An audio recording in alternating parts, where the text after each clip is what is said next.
नमस्कार.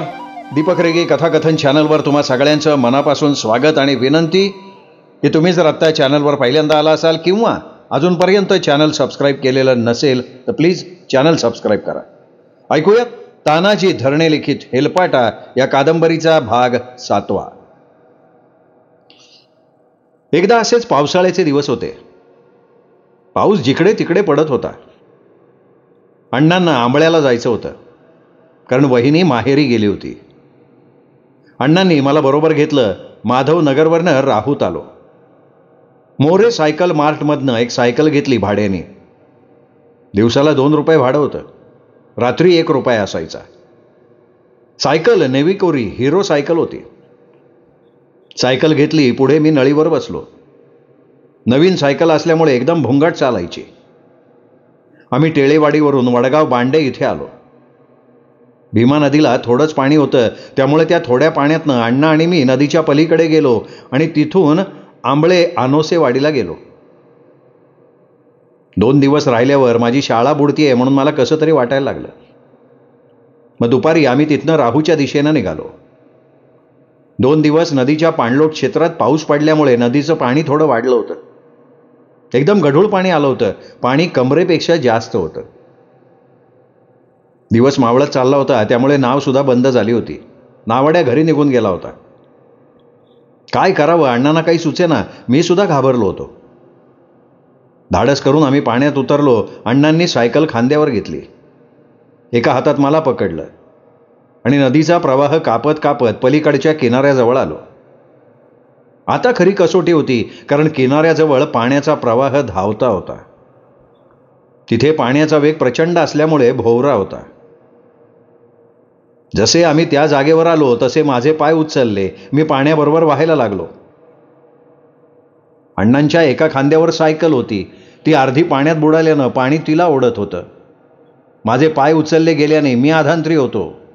फक्त अण्णांच्या पकडलेल्या हाताचा आधार होता. आता आम्ही दोघंही पाण्यात वाहून जाणार अशी स्थिती निर्माण झाली होती. किनाऱ्यावर काही लोक होते. अलीकडे या अलीकडे या म्हणून जोरजोरात ओरडत होते. तेवढ्यात पाण्याची एक मोठी लाट आली. अण्णांच्या छातीपर्यंत पाणी आलं. अण्णांनी मला हाताने वरती उचललं आणि माझं डोकं पाण्याच्या वर केलं. मी गटांगळ्याच खाल्ल्या. अण्णा चांगले पोहणारे होते. मलाही पोहता येत होतं, पण पाण्याला वेग खूप होता. त्यांच्या मनात एक विचार आला, एक वेळ सायकल सोडेन, पण बापूला म्हणजे मला पोहून किनाऱ्यावर नेईन. असं करत करत अण्णा मला घेऊन किनाऱ्याजवळ आले. किनाऱ्यावर असणाऱ्या व्यक्तीनं हात दिला आणि आमचा जीव भांड्यात पडला. कमालीचा भयान जीव घेणा प्रसंग होता. तो आम्ही कधीही विसरू शकत नाही. आमची विमल अक्का म्हणजे आमच्या सगळ्यांसाठी खूप हळवा कोपरा. ती जितकी हळवी होती तितकीच कणखर होती. लहानपणीच लग्न झालेलं. घरी 18-20 दारिद्र्य. नवरा अशिक्षित अडाणी. मेंढरं घेऊन चारण्यासाठी वणवण फिरणं, त्यात 2 लेकरं झाली होती. कोणत्या ना कोणत्या कारणानं उगाचच सासूरवास भोगावा लागायचा. कधी नीट अंगभर कपडा नाही, का पोटाला पोटभर खाणं नाही, अशी तिची गत. माहेरी आमच्याकडे आली तर वर्ष जाण्याचं नाव घेत नसे. अक्काचा नवरा म्हणजे दत्तू दाजी एकदम अनपढ माणूस. अक्काचंच काय कोणाचंच नीट ऐकत नसे. त्यामुळे अक्का फार वैतागली होती. त्यांच्या मागच्या भावांनी संसार थाटले होते, पण 2 पोरं होऊ नये याची पाठी कोरी होती. दीपावली संपली की राहूला कडाक्याची थंडी पडायला सुरुवात व्हायची. हिवाळा एकदम कडक असायचा. हिवाळ्यात बाळोबाची यात्रा असायची. संपूर्ण गावची यात्रा. मोठी यात्रा भरायची. बहुतेक दत्त जयंतीला. त्याला बाळोबाचा खेळ म्हणायचे. बाळोबा तसा नवल्यांचा देव, पण नवसाला पावत असल्यामुळे पंचक्रोशीतली सगळी लोक मोठ्या उत्साहानं यात्रा साजरी करायचे. यात्रा 2 दिवस चालायची. पहिल्या दिवशी देवाला गोड पोळीचा नैवेद्य दिला जायचा. मंदिराजवळ खूप दुकानं यायची. 2 दिवस दुकानं तळ ठोकून असायची. बैल पोळा झाला की भाऊ मला हिंगळाचा रिकामा डबा द्यायचे. त्यात मी चिल्लर पैसे साठवायचो. तेच पैसे यात्रेत खेळणी घेण्यासाठी वापरायचो. रबरी चेंडू, दोरीचा भोवरा, एखादा छोटा ट्रक, बा झाली आमची खेळणी. यात्रेच्या दिवशी रात्री लोकनाट्य तमाशा असायचा. तमाशा बघायला झाडून सगळे लोक यायचे. घोराळाजवळ जागा व्हायची नाही म्हणून लोक सकाळपासनं गोधड्या टाकून ठेवायचे. तेव्हा करमणुकीची साधनं फार थोडी होती. गावात एका दुसऱ्या माणसाकडेच टेलिव्हिजन असायचा. त्यावरही दूरदर्शन हा एकच चॅनल असायचा. टीव्ही सुरू केला की त्यावर खंडीभर मुंग्या यायच्या. मग कोणीतरी बाहेर असणारा अँटिना फिरवायचा. चित्र ठीक होईपर्यंत त्याला फिरव फिरव म्हणायला लागायचं. चित्र स्थिर झालं की सगळे टीव्ही बघण्यात गुंग होऊन जायचे. टीव्ही नंतर दुसरं साधन म्हणजे तमाशा. त्यातलं वगनाट्य बघून कित्येक वेळा रडायला यायचं. मला आठवतंय, रात्री 9 वाजता जेवणं झाली की आम्ही सगळे गुऱ्हाळावरून यात्रेला तमाशा बघायला निघायचो. बहुतेक मुलं मुली बायका सोबत असायच्या. माधवनगर तशी सधन वस्ती होती. 20-25 घरं स्थानिकांची होती. त्यात शंकर कुल, तानाजी कुल, गोविंद कुल, अण्णा मास्तर, विठ्ठल कुल, दादा जाधव, भारत खळदे, रामदास शिंदे, लक्ष्मण बधे, झरांडे, बापूशेठ भटेवरा, चव्हाण, माणिक शिंदे, किसना कुल, हरिभाऊ तात्या अशी स्थानिक मंडळी होती. आता जास्त नावं नाही आठवत. ही सर्व मंडळी सधन शेतकरी होती. त्यांच्याकडे कामाला आमच्यासारखे शेकडो मजूर होते. घोराळावर जागा भेटेल तिथे आपली छोटीशी झोपडी, पाचटाची खोप म्हणजे आमचं छोटंसं विश्व असायचं. लोक दिवसभर काम करायचे, घाम गाळायचे आणि रात्री आपल्या झोपडीत विसावा घ्यायचे. हाताला काम मिळायचं, पोटाला 2 घास मिळायचे. लोक सुखानं झोपडीत लीन व्हायचे. अपेक्षा फार छोट्या होत्या, पण मनानं फार श्रीमंत माणसं होती ती. त्यांच्या झोपडीत डाळ रोटी खाऊन एखाद्या कुबेराप्रमाणे झोपी जायची. भविष्याच्या चिंतेचा लवलेश सुद्धा त्यांच्या मनावर नसायचा. अशी ही सगळी माणसं रात्री तमाशाला जमावायची. तमाशातलं वगनाट्य बघून ढसाढसा रडायची.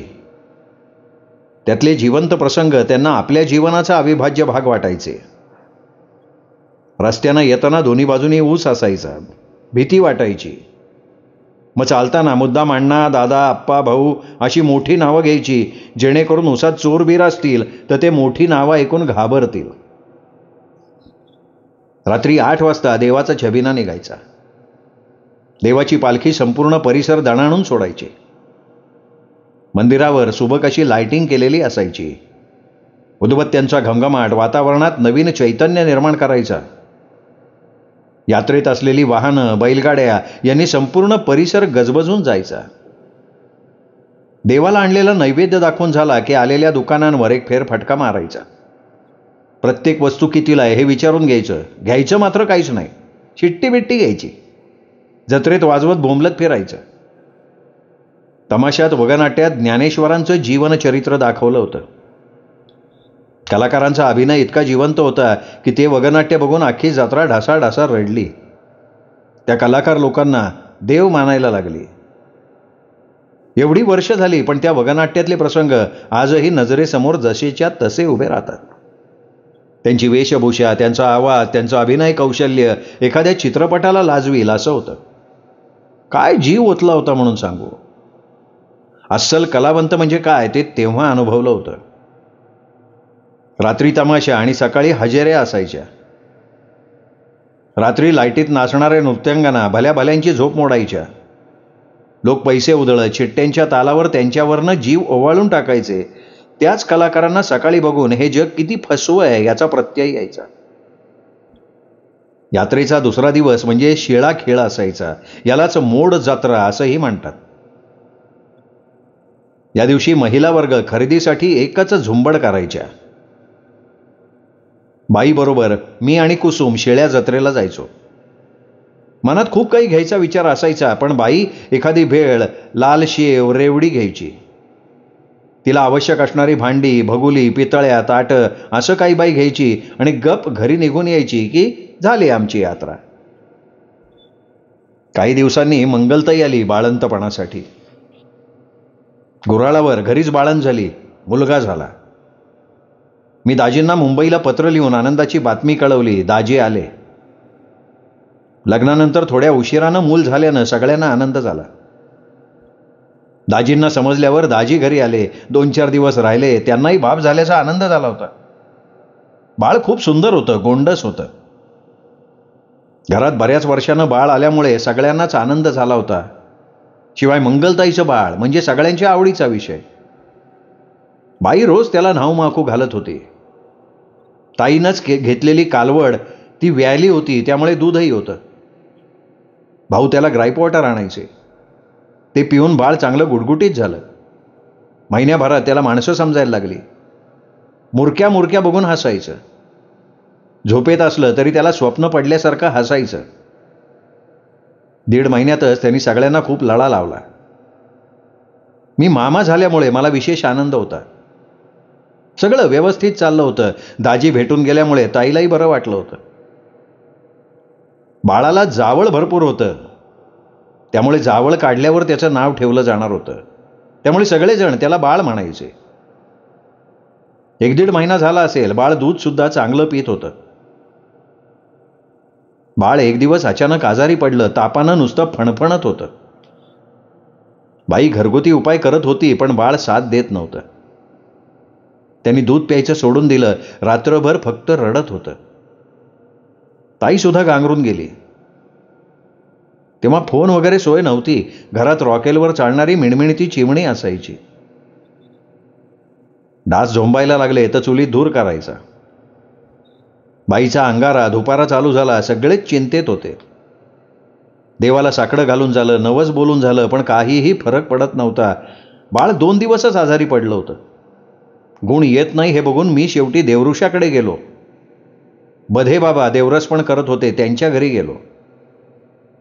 माझ्या बहिणीचं बाळ खूप आजारी आहे हे सांगितलं तेव्हा त्यांनीही जास्त वेळ न लावता आमच्या घरी निघून आले.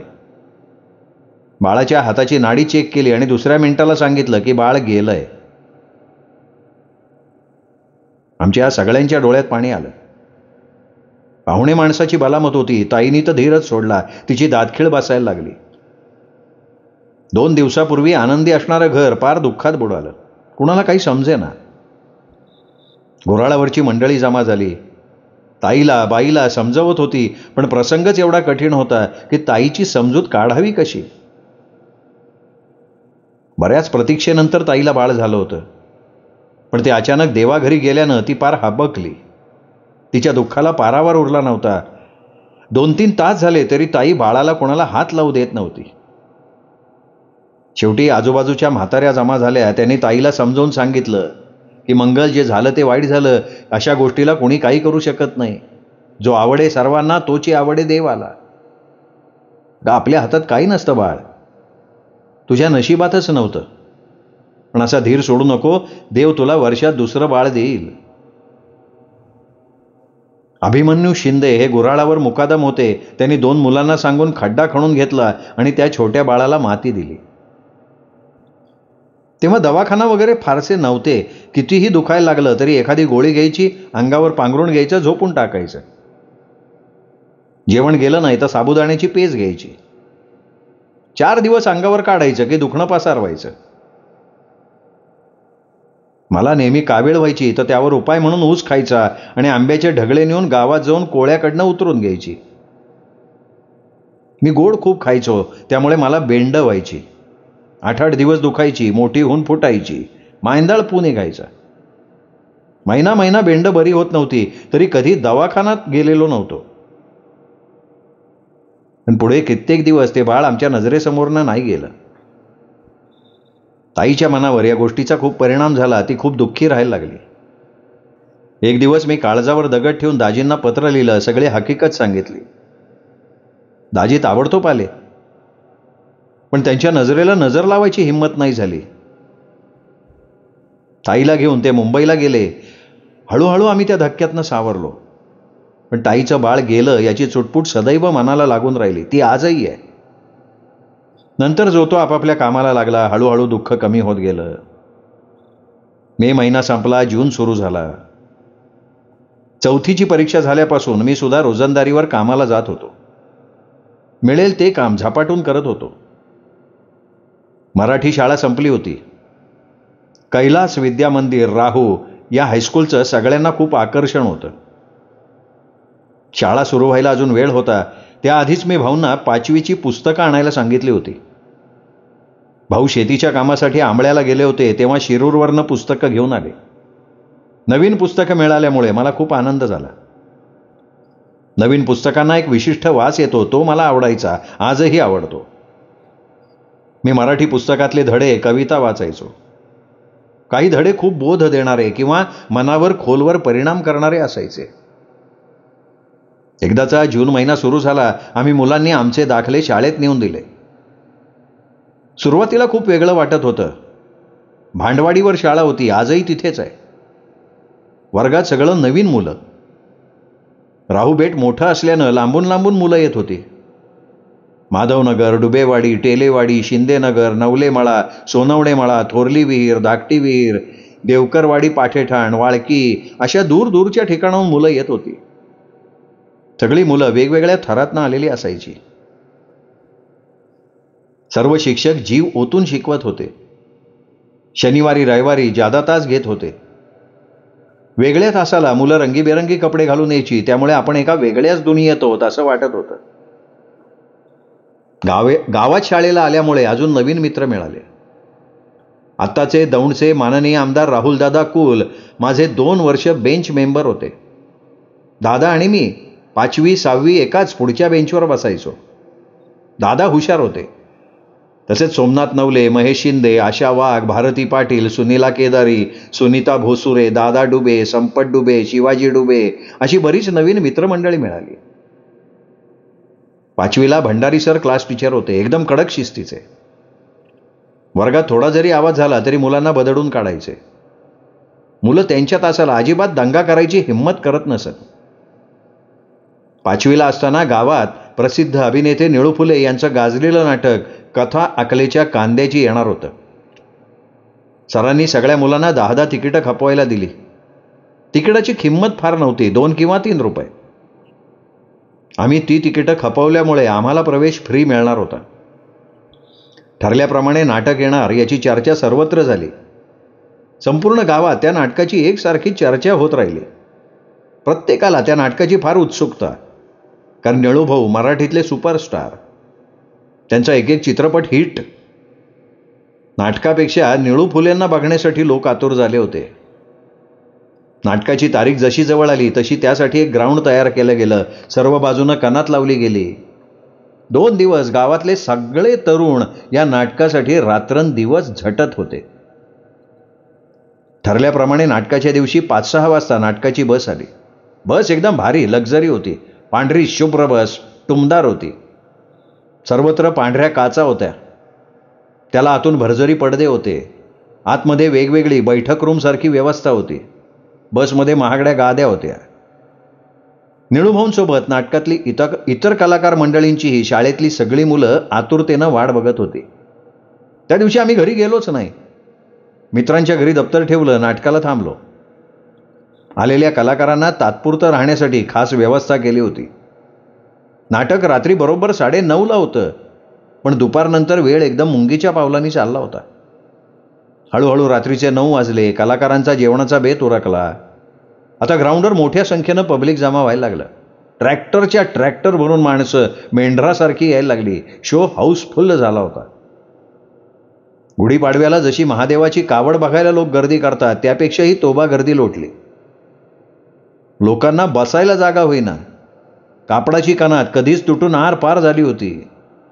सर्वत्र लाइटिंग आणि लोकांचा गोंगाट सुरू होता. स्टेजवर निळूभाऊंची एंट्री झाली आणि आयोजकांनी निळूभाऊंचा अस्सल मराठमोळा फेटा बांधून सत्कार केला. आयोजकांना निळूभाऊंच्या हातात हात द्यायची संधी मिळाली.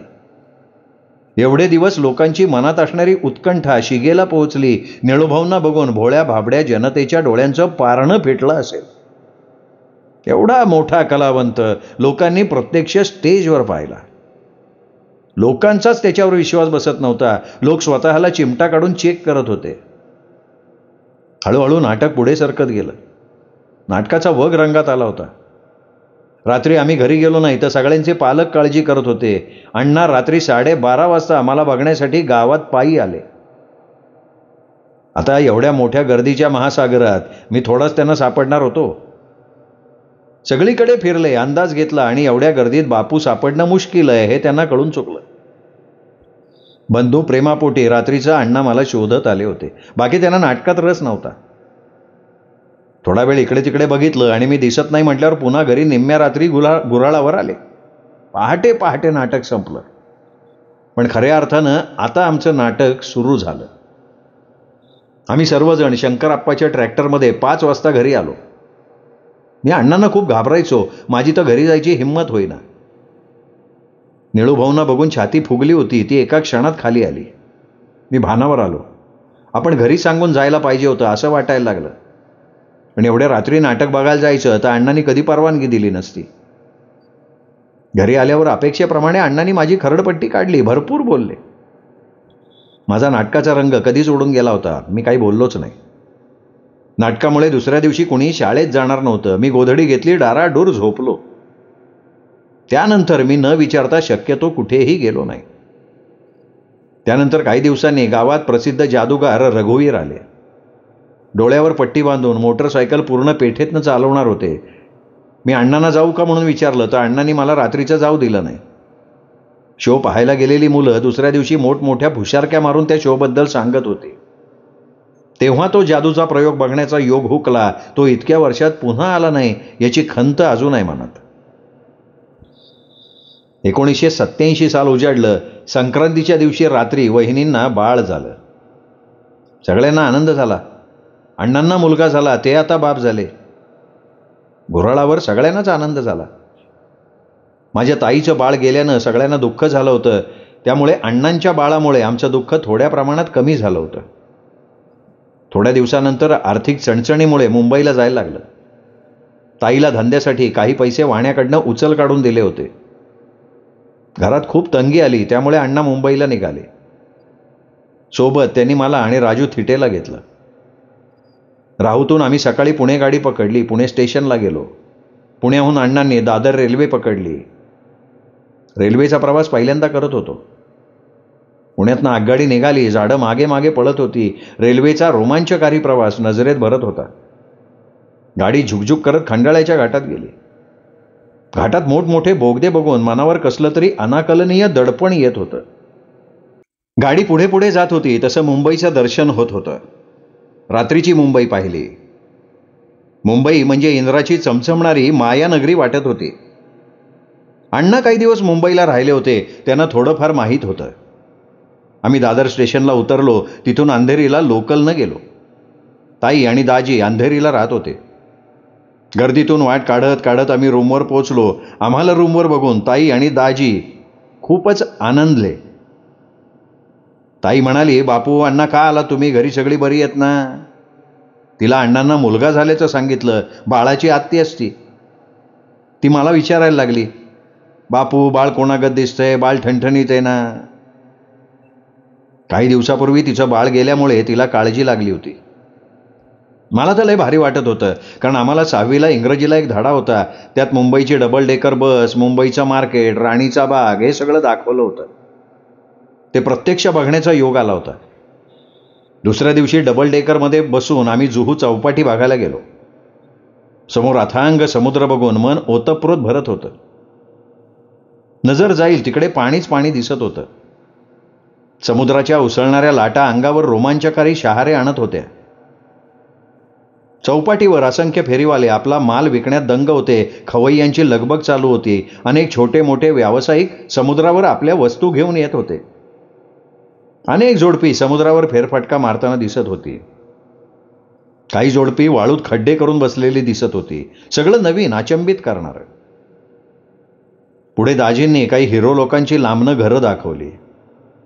ते बघून आपण एका वेगळ्याच विश्वात वावरतोय हा भास झाला. रात्री जेवणानंतर दाजींनी आम्हा सगळ्यांना एक हिंदी पिक्चर दाखवायला नेलं. पिक्चरचं नाव नाही आठवत, पण पद्मिनी कोल्हापुरे यांचा वास्तववादी सिनेमा होता. पहिल्यांदा एअर कंडिशन टॉकीजमध्ये पिक्चर बघणं ही माझ्यासाठी खूप दुर्मिळ गोष्ट होती. कारण माधवनगरला टेलिव्हिजनवर पिक्चर बघायचो. सिनेमाघर फार मोठं होतं. आतून छताला पूर्ण बारीक चांदण्यांसारखी लाइटिंग होती. असं वाटत होतं आपण स्वर्गात तर नाही ना. कारण आत पूर्ण अंधार, समोर भला मोठा पडदा आणि वरती असंख्य तारका लुकलुकत होत्या. तो नजारा नजरेत भरून ठेवावा वाटत होता. सिनेमा संपल्यावर आम्ही घरी गेलो. दुसऱ्या दिवशी दाजीने राणीचा बाग, मुंबादेवी दाखवली. बागेतले प्राणी बघून खूप भारी वाटलं. एरवी चित्रात बघितलेले प्राणी प्रत्यक्षात बघत होतो, अनुभवत होतो. वाघ, सिंह, हत्ती, काळवीट, नीलगाई सगळे बघत होतो. तिथलं काम झाल्यावर आम्ही राहुल यायला निघालो तेव्हा दाजींनी आम्हा सगळ्यांना कपडे शिवून दिले. दाजींनी घेतलेली ती पॅन्ट माझी पहिली पॅन्ट. याआधी आमची खाकी चड्डी होती. मागे दोन्ही बाजूनी फाटलेलीच असायची. लाज वाटायची म्हणून आम्ही त्याला ठिगळं लावायचो, पण त्यामुळे समाजात आमच्या परिस्थितीची ओळख व्हायची. शरम वाटायची. पण आता काय जमाना आला बघा.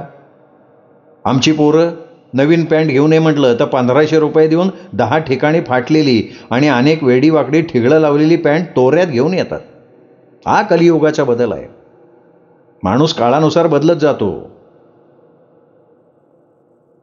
ताई दाजींचा पाहुणचार झाल्यावर आम्ही बसमध्ये बसलो. राहुला आलो. 6वीला असताना सखाराम मामा सायकल घेऊन राहुला आले होते. मला मधून सायकल येत होती. मी 2-3दा गावात जाऊन शेंता हॉटेलवाल्याकडनं भाड्याने छोटी सायकल घेऊन शिकलो. एकदा अशीच मी 1 रुपया भाड्यानं सायकल घेतली. महादेवाच्या देवळाजवळ ती घेऊन खेळायला गेलो. सायकल काही जमेना. माझ्या मागे 5-6 पोरं नुसती फिरत होती. सायकल इकडे तिकडे कलंडत होती. 1 तास संपून गेला, पण मला काही सायकलीचा आनंद नाही घेता आला. पण सायकल हातात घेतल्यावर जे दडपण येतं ना, ते कमी झालं. मामा घरी जेवत होते तोपर्यंत मी सायकलच्या 2-3 फेऱ्या मारल्या. तेव्हा सगळे लोक माझ्याकडे बघत असायचे आणि मी मोठ्या दिमाखात मधनं पायंडल मारायचो. मला ती मामांची सायकल आवडायला लागली, म्हणून मग मी ती सायकल मला पाहिजे हा आग्रह धरला. माझ्या मनाची अवस्था बघून मामांनी ती सायकल 300 रुपयाला देऊन टाकली आम्हाला. पुढे ती सायकल घेऊन मी शाळेत जायला लागलो. त्या सायकलनं मला 10वीपर्यंत साथ दिली. माझ्या इथून पुढच्या काळात माझी सायकल माझी सावली बनून माझ्यासोबत परिस्थितीशी झगडत राहिली. तिला किती ठिकाणी वेल्डिंगनं जाळली होती. टायर मिळत नसायचे तर टायर फाटके असायचे तर एकावर एक 2 जुने टायर चढवून मी तिला चालवली. त्या सायकलनं जेवढी साथ आणि समाधान दिलं तेवढं समाधान आत्ताची 4 व्हीलर देऊ शकत नाही. म्हणतात ना, जुनं ते सोनं. मित्रांनो, हा 7वा भाग इथेच संपला. 8वा भाग उद्या. तोपर्यंत नमस्कार.